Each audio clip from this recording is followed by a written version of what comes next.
I've always known my parents didn't like me.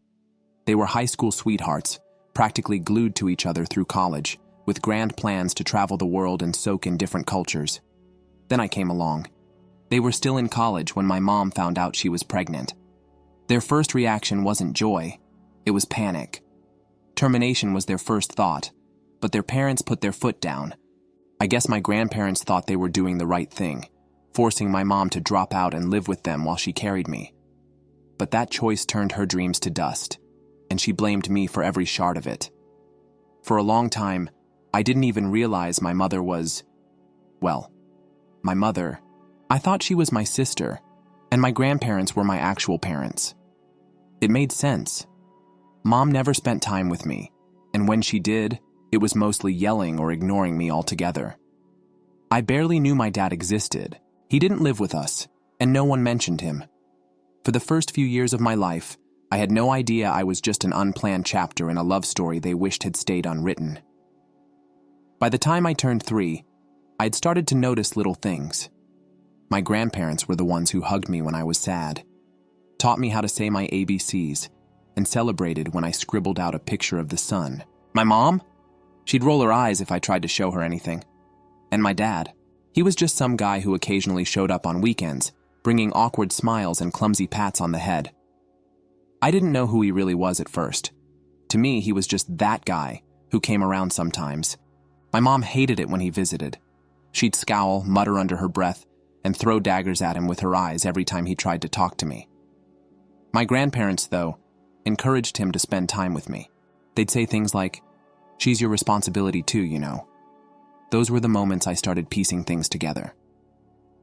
One day, after my dad helped me tie my shoes for the first time, he slipped and called himself Dad. It hit me like a ton of bricks. I remember staring at him, then at my grandparents, who suddenly looked very uncomfortable. That's when they sat me down and explained everything. I was too young to fully understand, but one thing became painfully clear.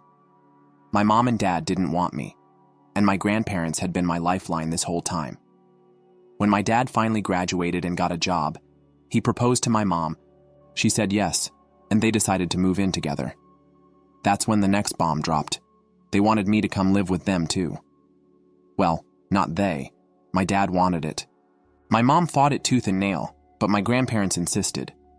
They were getting older, and they told my parents it was time to take responsibility for their choices. Begrudgingly, they agreed. I was 5 when I moved in with them, and let me tell you, it was like trading sunshine for storm clouds.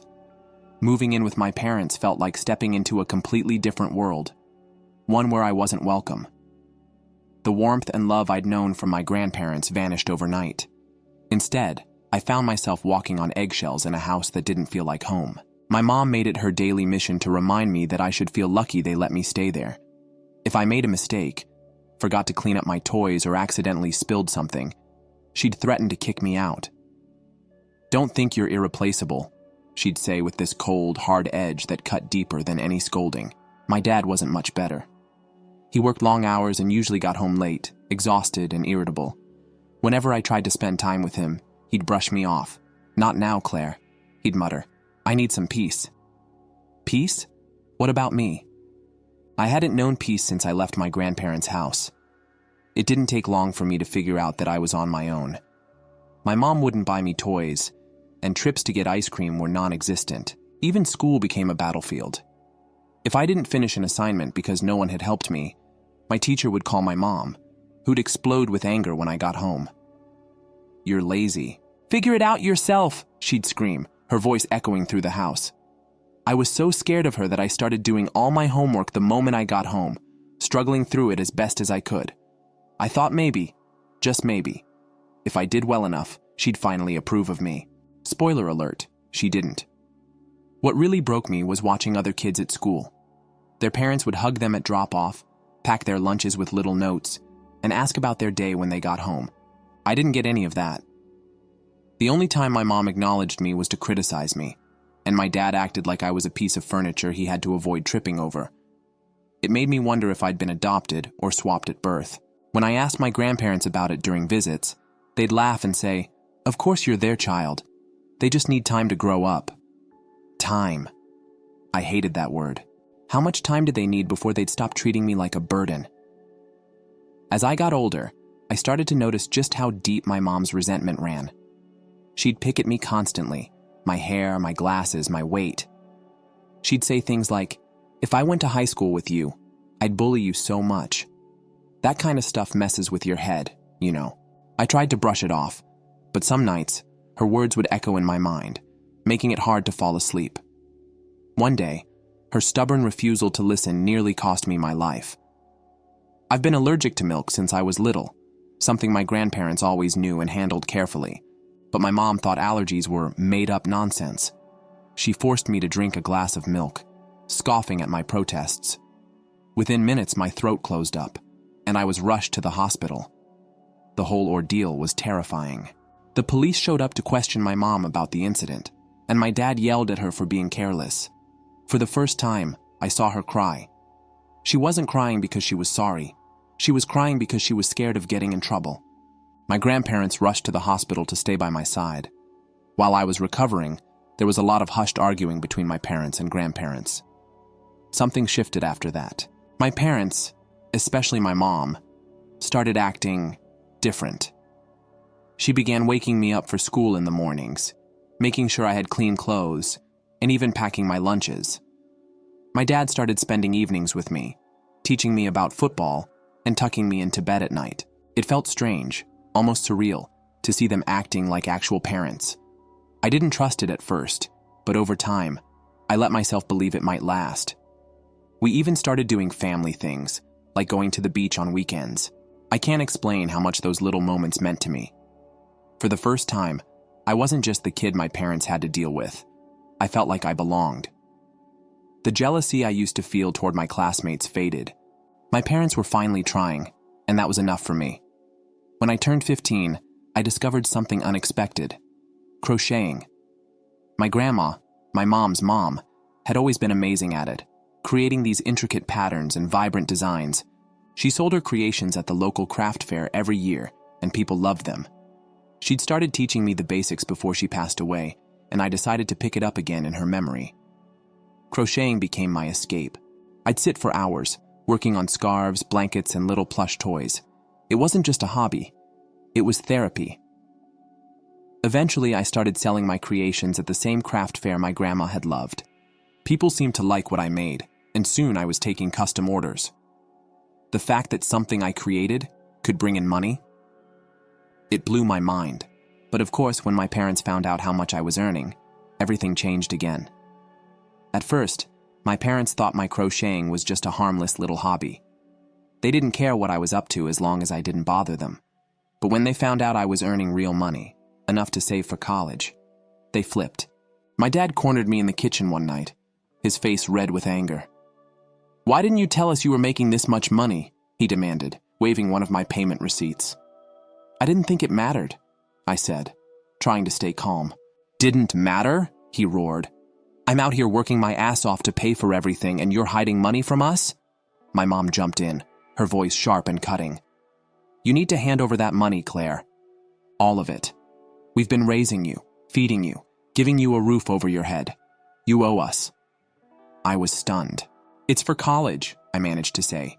"I've been saving so I can afford tuition and not have to rely on anyone." My dad laughed bitterly. "College? You think crocheting is going to get you through college? You're wasting your time." When I refused to give them the money, they called my grandma and started screaming at her, accusing her of hiding it from me. She stood her ground, refusing to hand over a single penny.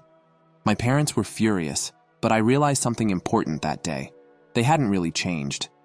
Their kindness had been conditional, tied to how useful or obedient I was. That's when I decided I needed a plan. My crocheting business was growing, and I wasn't going to let them take that away from me. I started telling my parents I was staying at my best friend's house on weekends. In reality, I'd sneak over to my grandma's place, where she'd help me work on orders. We spent hours together, turning yarn into something beautiful and fulfilling client requests. It was the only place where I felt safe. Eventually, I expanded my business online, setting up accounts on Instagram and TikTok to showcase my work. Orders started pouring in, not just from locals but from people all over. The thrill of running my own business was addictive. It gave me a sense of control over my future, something my parents couldn't take away. But they tried. Oh, they tried. One day my mom went through my phone without my permission and discovered my online accounts. She stormed into my room, phone in hand, screaming about how I'd betrayed them. My dad joined in, demanding I shut everything down immediately. "You live under our roof," he said. "That means your money is our money." I deactivated my accounts on the spot, pretending to comply. But I wasn't giving up. I reactivated everything once I got to my grandma's house, determined to keep going until I could leave for good. I even got a part-time job at a local cafe, convincing my parents to let me work by promising to give them 30% of my earnings. They took the money without hesitation, thinking they'd won. Little did they know, I was giving the remaining 70% to my grandma to deposit into my savings account. Every penny brought me one step closer to freedom. The night before my 18th birthday, I packed up my life into a single bag. I left behind anything my parents had bought for me: clothes, books, even my phone. I wiped it clean to ensure they couldn't trace me.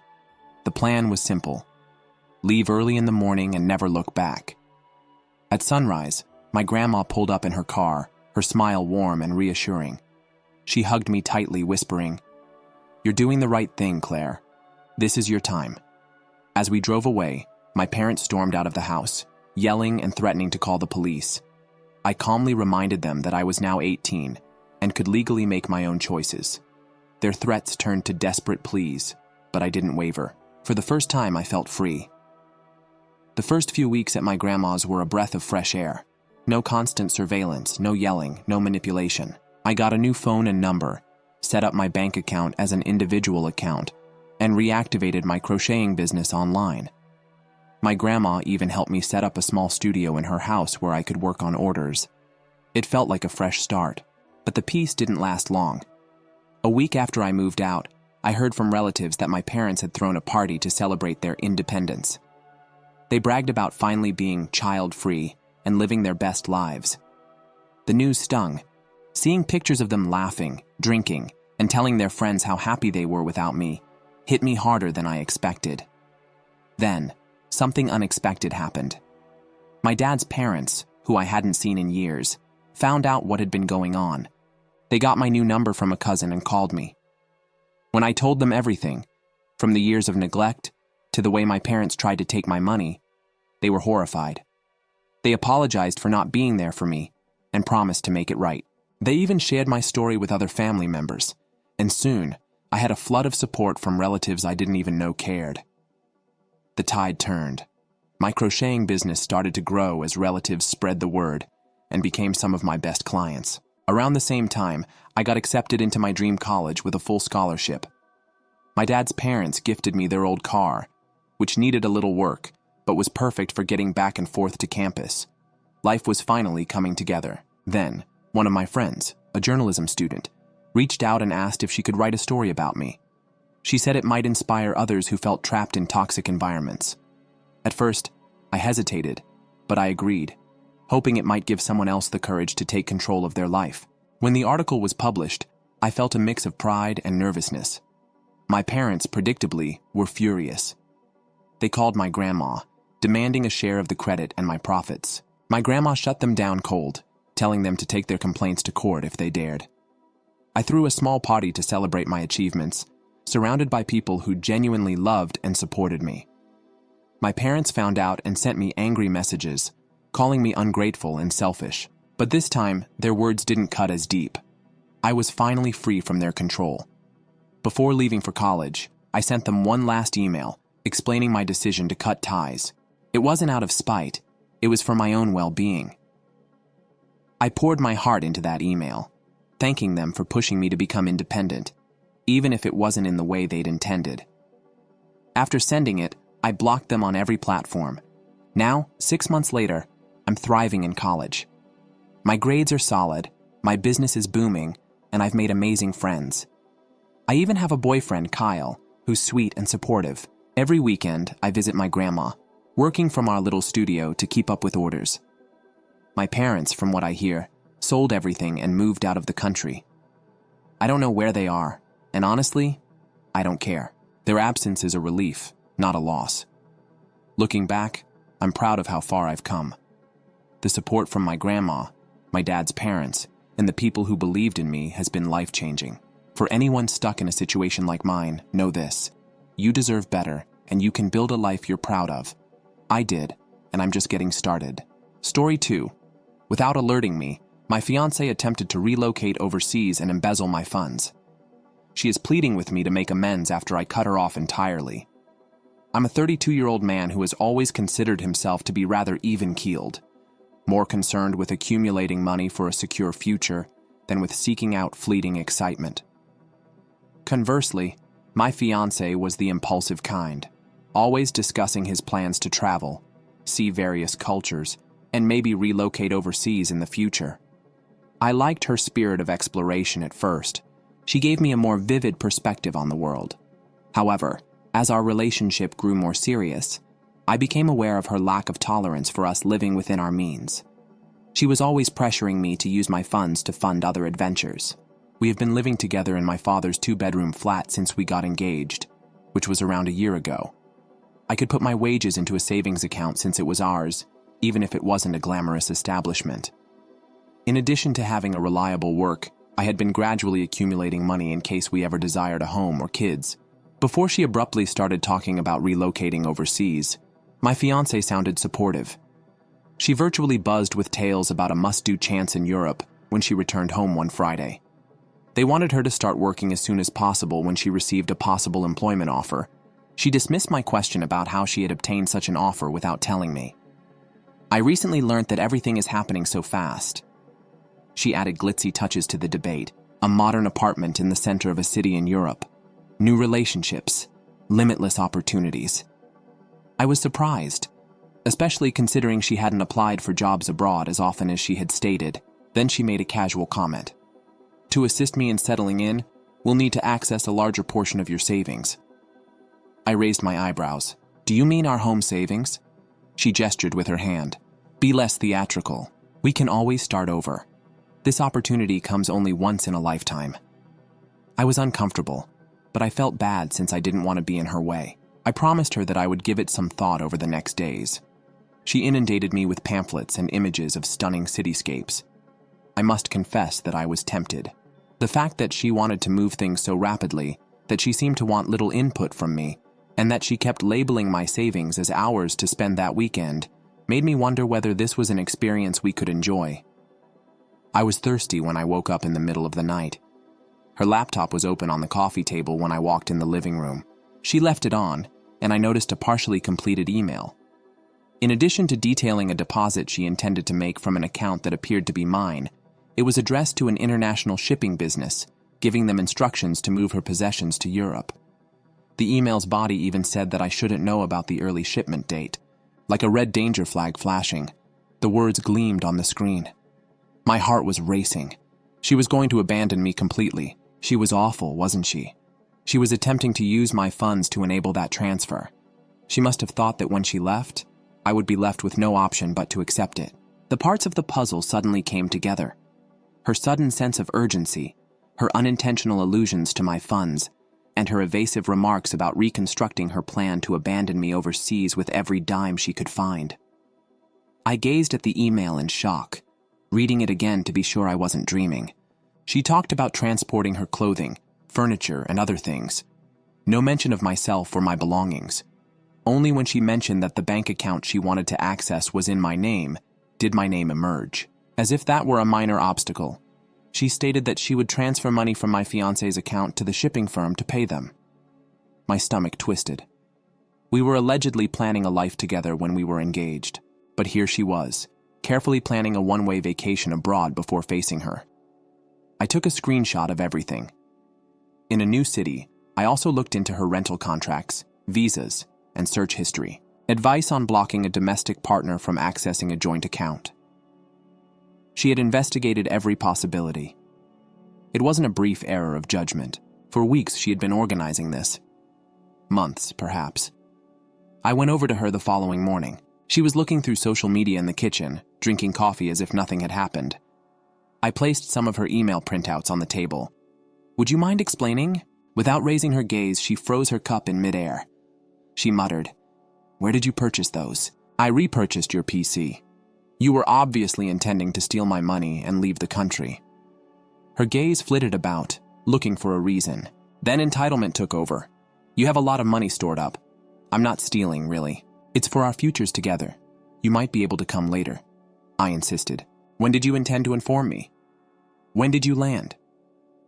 Her mug was banged down. Be less theatrical. You constantly expressed a desire for a better life. It's this. I came to see that she had persuaded herself that she was entitled to my funds, that I was only an impediment to her ambitious scheme. Her tone changed to one of desperation when I threatened to phone the bank and freeze my accounts. Her voice softened as she took a step closer. It's not what you think, you see. I intended to take you by surprise. I wanted us to start again together without being constrained by this unproductive city. However, the communications were unambiguous. She wasn't planning on giving a romantic surprise. Without mentioning me at all, the shipping business was instructed to deliver to her name only. I gave her till the end of the weekend to get her belongings and leave. She lost it at that point. She attempted to guilt-trip me by reminding me of how she had always been there for me and how she had supported my ambitions.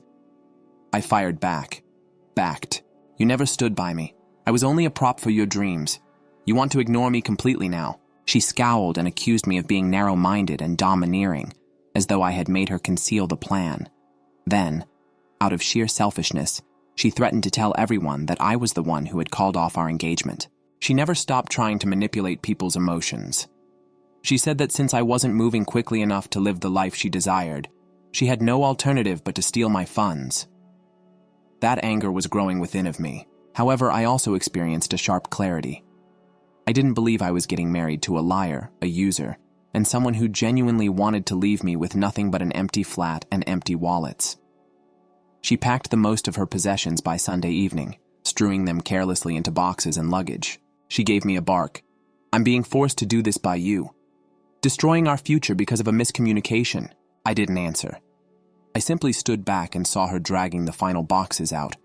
From my point of view, the engagement had ended, the instant she began organizing her covert flight. To lock down all of my accounts, reset the passwords for any internet access, and move the majority of my funds into a new account that was solely under my control, I phoned the bank first thing Monday. I was numb for a time.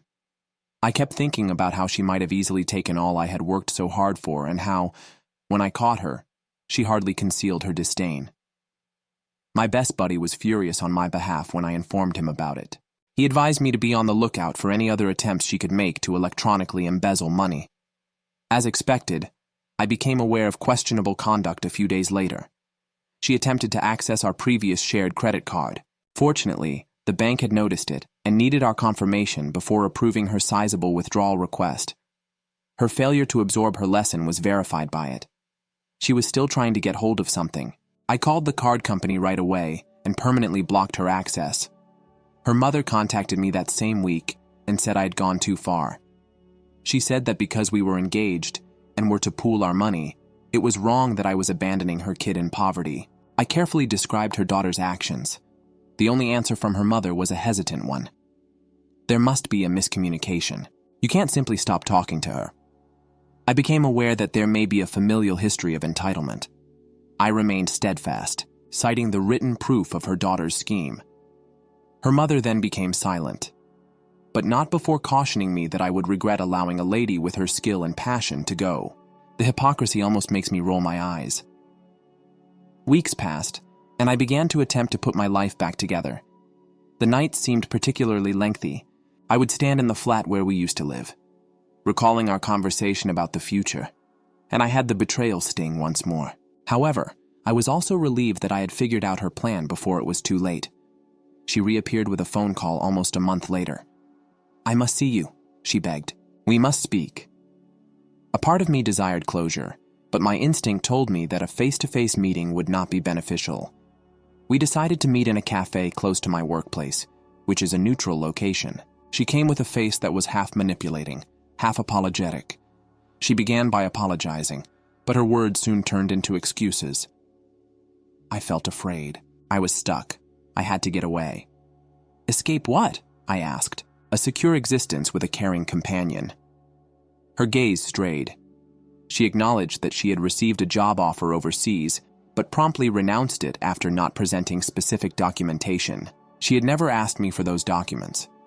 She also disclosed that as soon as I cut her off financially, her plan to relocate had collapsed. She no longer had the money for shipping or the flight deposit. She made an effort to turn it into a tearful tale about how she was destroyed without me. I folded my arms and leaned back. So, let me clarify this. You are unable to carry out your first idea. Do you wish to return now? She scowled. Avoid saying that. Together, I want us to go on. The insolence left me dumbfounded. She said that if I gave her another opportunity, we might regain our confidence. How she discovered her mistake. Then the worst part arrived. After all, we're still engaged. That can't be thrown away. Her nerve almost made me chuckle. The ring was still at my house, I reminded her. Before packing her boxes, she had removed it and placed it on the kitchen counter, as if it were useless.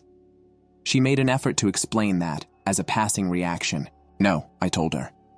You clearly don't think much of me or my savings. Since I wasn't moving, I'm done. So you don't believe in second chances? She questioned, flipping tactics once again while crying. Silently, I answered. Trust is lost when it is violated in such way. It's not a whoops. Situation. Let's try again. Are you going to disappear and drain my accounts? The word empty made her cheeks quiver.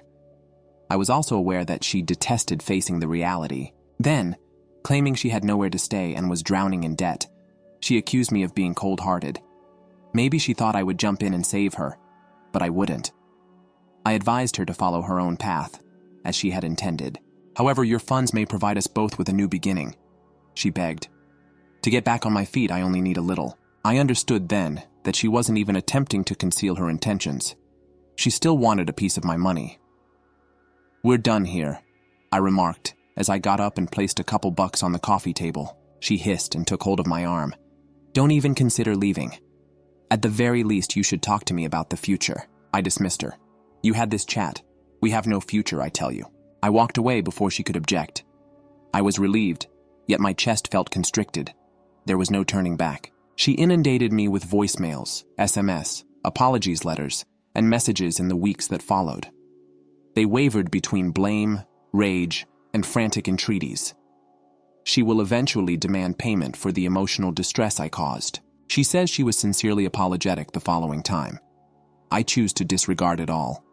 I was reminded by my close friends that I was better off without her. If she persisted in harassing me, my father advised me to think about changing my phone number. So I did. Legally, it was easy to divide assets because we were only engaged and not married. My attorney attested to the failure of any attempt on her part to assert her claim to my money. She was never a joint holder on the account. When I revoked her authorization, the brief time we shared a credit card was already over. She had little leverage and no legal claim. She ultimately had to deal with the full repercussions of her entitlement. She lost our engagement, lost the job overseas, and was left on her own without the money she had depended on. According to mutual acquaintances, she briefly lived on the sofa before returning to live with some extended family. I explained the details of her scheme to everybody who tried to use guilt to get me to forgive them. That was usually the end of the conversation, even though it first stung. I realized that my tight escape had been fortunate. One day I may have woken up to see her gone. A mysterious message was left behind when my funds were depleted. Rather, I managed to interrupt her before any serious harm was done. Nevertheless, I will always remember the surprise of learning how far she was prepared to go.